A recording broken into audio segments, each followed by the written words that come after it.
lot of what I do just because I wasn't given a lot of opportunities.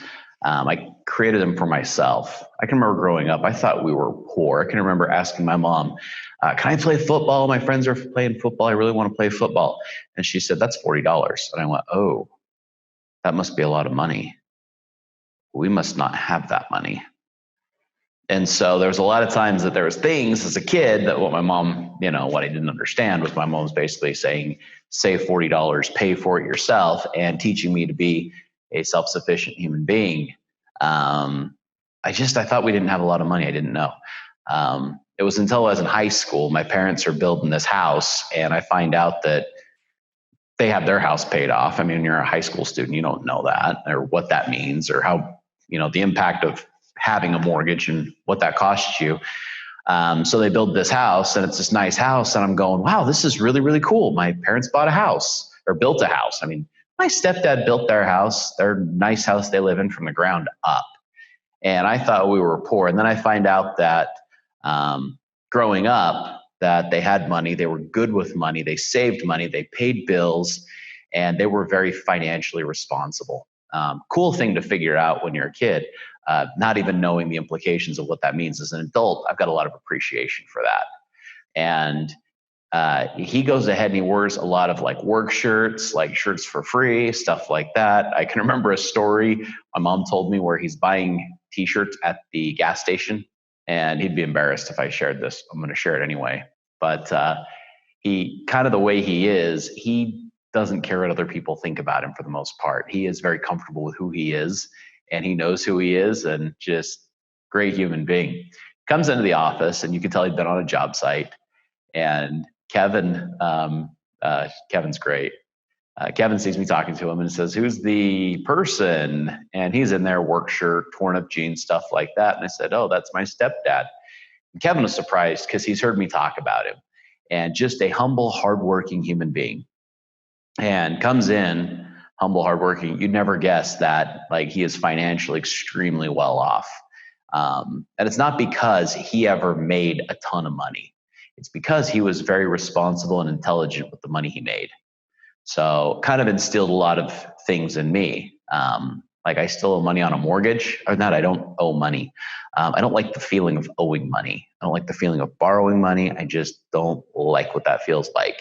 And kind of to the fact I've gone to the extreme where I just really enjoy saving money, and I just save and save and save and save and save and do it far in advance. And then when it's time to spend, I'm going to spend, I'm going to have fun because I've worked hard and saved it. And I think that's how a lot of people have to operate. It's not about having more.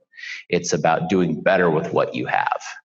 So that's a big thing I wish more people understood. So anyway, all my disadvantages, all my challenges, all my things growing up, all my hard times, because genetically, I'm going to tell you, I'm not the tall kid. I'm not genetically blessed with a great body, the ability to play sports.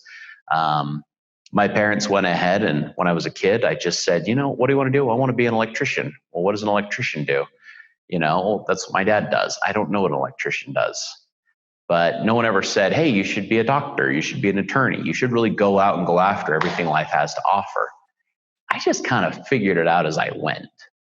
So my path was, I just kept saying, I'm going to do what my dad does. Why? Because I don't know anything else. What does my dad do? My dad does electrical. He was an electrician. Okay. And that's what his dad did. And that's what his father-in-law did. And that's just kind of what I learned. So I grew up, and I was planning on doing that. When I was 12, and I just barely turned 12, my grandpa went ahead and he said, it's time we teach you how to work. I'm like, okay. And he went ahead and brought me into his business. It was an electrical business, and I washed trucks. I was the weekend janitor and the week janitor, and I cleaned and organized parts. I mean, he had me working from a very, very, very young age. So didn't get paid much. It wasn't about the money. It was about learning the value of hard work. My grandpa taught me that. My grandpa was someone that when he was 14 years old, he was out on his own. And I just thought, like, seriously, like people do that?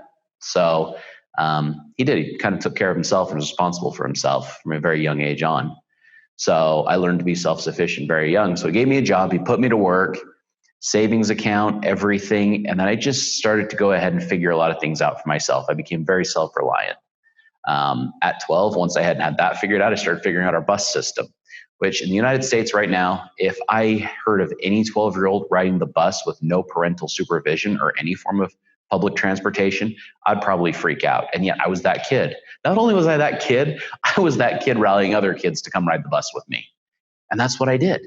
And I went ahead and learned how to go ahead and just get myself around publicly where I wanted to go at a very, very young age. And I truly believe that self-reliance and some of the disadvantages I had in life that taught me to be self-reliant, they were actually advantages. Both my parents worked, so I wasn't highly supervised. But you go back into a day where there's not cell phones. I just had to call and check in with my mom, and caller ID was just not even really a thing yet. So you could go to the mall, call my mom, say, made it home from school okay, and she had no idea. But we would do stuff like that. I don't go ahead and share these because I share that being able to be self-reliant is a skill. It's a very overlooked skill. I mean, you look at a lot of the stuff in the world right now, we're putting seatbelts on people, we're making it mandatory, we're working to save people from themselves. People can figure it out. People are smart. So, and I believe a lot of people have had situations like I have. And by the way, because I am so stubborn and self-reliant, it's constantly landed me in trouble. So that's just a little about me.